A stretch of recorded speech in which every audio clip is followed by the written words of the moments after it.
C'est l'un des grands procès en France, c'est l'un certainement des grands procès d'assises de l'année. Donc autant de journalistes, effectivement, on pouvait y penser. Nous avons eu 96 demandes d'accréditation qui se sont transformées en un peu plus d'une centaine.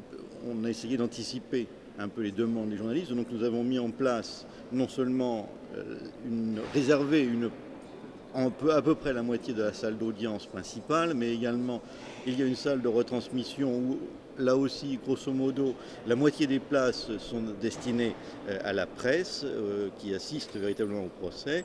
Et pour faciliter leur travail, nous avons mis à disposition deux salles qui permettent de disposer de lignes numériques, de prises de téléphone classiques, de prises Internet, de prises électriques pour recharger les portables et autres, et dans lesquelles les journalistes peuvent soit monter rapidement un sujet, soit écrire leurs papiers, soit téléphoner leurs articles pour les différents journaux. Bien entendu, on avait pensé au quart régie, donc les accords ont été passés, un arrangement a été passé avec la municipalité, la préfecture et la police municipale de Tours pour que l'espace tout autour du palais, des espaces soient dégagés pour les quarts régies qui prennent évidemment un certain nombre de mètres carrés au sol.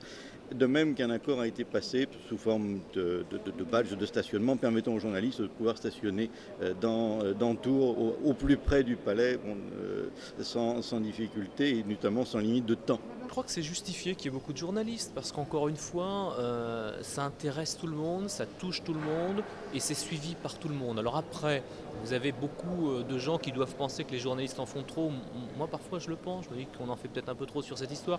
Et puis en même temps, quand on voit l'intérêt que ça suscite dans les médias et surtout chez les lecteurs, les auditeurs, les téléspectateurs, on se dit que finalement, en faisant beaucoup, on doit être pas loin de la réalité parce que c'est vraiment une histoire qu'intéresse tout le monde.